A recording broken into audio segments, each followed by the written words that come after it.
Pastor Mutesi yansabye nk'umuntu umenyereye inaha yarampamagaye arambura abaza umugore wanjye amubwira aho ndi nyuma bivaho arampamagara arambwira ngo hero ndamwikiriza arambwira ngo tuganira ibindi bisanzwe byo mu buzima busanzwe arambwira ati doctor hari ikintu nshaka kumfasha mbese ni igiki ati hari abagabo batatu banzengereje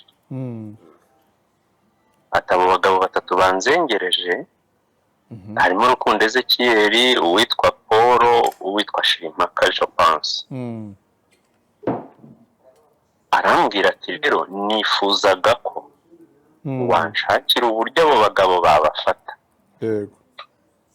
bakabategeka gusiba ibiganiro bimparabika mvugaho ntabwo Pastor Mutesi yigeze n'umunsi wa rimwe ambwira kwica kuvuna kuvusha amaraso umuntu wari we wese niyaza kubimbwira yewe natanze amaraso yanjye kugira ngo nanjye natanze umuganda wanjye kugira ngo igihugu cyacu kigeze aho kigeze ntabwo mbereyeho hano kugambanira bagenzi banjye simbereyeho hano kuvutsa ubuzima bagenzi banjye naje hano gupagasa ntabwo rero pastor mu ijambo rimwe ntabwo Pastor Mutesi niba yarabigambiriye yabivuze ahandi ariko ntiyigeze abibwira njyewe ikindi mu byo mvugana na Pastor Mutesi no mu buryo mubona afite intege nke zindi ntabwo Pastor Mutesi na rimwe njyewe mbubonamo ko ashobora kugambanira gutekereza kwicisha umuntu kuko ntabyo yigeze ambwira yababajwe n'ibiganiro bamukoraho by'uburyo yabaye indaya by'uburyo yabaye muri Kampala kandi ngo atarigeze nahamara nk'icyumweru nk'uko yabimbwiye anyinyambaza rero nk'umuntu waba ufite connaissance ushobora kuba nashaka cyangwa namutangira nk'ikirego bakabafata bakabakuraho ibyo biganiro mu yandi magambo ubwo kwitabaje nk'umunyarwanda uri Kampala yego ntabwo rero yigeze hari icyo wamufashije ko ibyo yari agusabye rwose narabikoze yego narabikoze icyo nakoze nta kindi naciye ku ruhande kugira ngo nanjye nshakishe uburyo Ezekiel n'abo bakorana bagezwa nko muri polisi bagategekwa gusiba ibyo biganiro bituma nanishakira Ezekiel nge ndamuhamagara ndabimubwira kuko Pastor Mutesi yaramaze kumpa nimero ze nanamugira inama ndamubwira nti ibintu bibi ufite byose uzabisibe kuri Pastor Mutesi yego nuko nguko Ezekiel yari yabikoze ibyo umuntu yavuga ngo uyu muntu ni indaya ngo yashatse umugabo w'umumotari ngo kuri stage hano hepfo ngo arongera ngo ku rusengero hajya yakoze rwose ibiganiro byo kumuharabika yanahanirwa kandi azahanirwa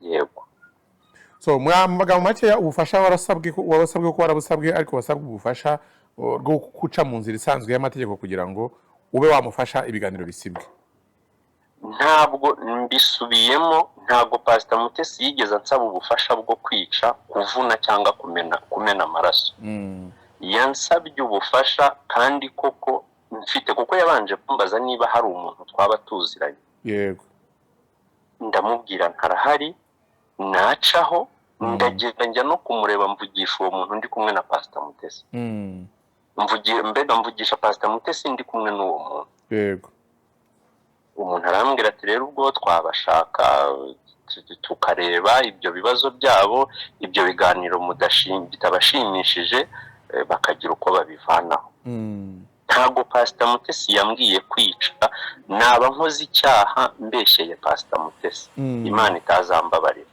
ntabwo yigeze ambwira kandi noneho niyo aza kwibeshya akambwira ngo ica icyambere yari kuba nsuzuguye kuko sindi umwicanyi njye ubwanjye nari kwitangira ikirego muri RIB yego ntabwo rero Pastor Mutesi yanciyeho kugira ngo ibintu bice mu mategeko. Bifite chat nyinshi n'amajwi menshi twaganiriye.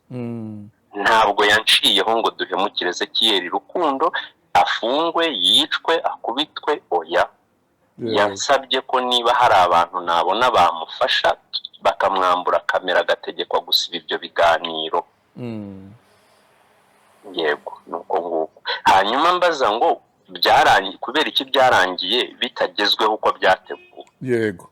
Pastor Mutesi yarwaje umwana bituma amafaranga yari asigayemo yagombaga gutanga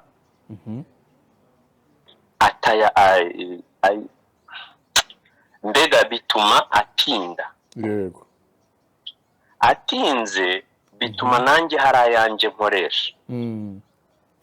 Kuko mfite nari naciye ku muntu w'inshuti yanjye kugira ngo bashakishe bariya bahungu babasibisha ibyo bintu, banabategeke gukora ikiganiro kivuga ngo dusabye imbabazi Pastor Mutesi twaramusebeje. Rero muri uko gutinda hari igihe umuntu aba afite iyindi myumvire yindi, umuntu agakomeza kumbaza ati bite kutazana andi mafaranga ngo tugende tubarebe. Kuko bwa mbere twaragiye tujya kubareba, ubwa mbere baragiye bajya kubareba basanga bavuye mu kiganiro. So rero ubwo Mutesi mu gutinda kurangiza kwishyura amafaranga ninjye wamubwiye ngo mbivuyemo. Yego. Ariko byo navuyemo urumva byari bimaze gutuma ntangaho amafaranga yanjye, biri no mu byambabaje. Mbwira Mutesi njyewe rero ugomba kunsubiza aya mashiringi yanjye natanze. Ibintu byawe ndabona bitinze, ntabwo mfite umwanya, genda umuganga, ntabwo mfite umwanya wo kwirirwa njya muri ibi bintu. Ubwo nukenera ibindi bufasha uzaca ahandi. Ariko ntabwo Mutesi yigeze ambwira ngo bagirire nabi Ezekiel Rukundo, oya rwose. Urakoze kandi ndagushimiye. Urakoze kandi ndagukunda ndanagukurikira. Urakoze.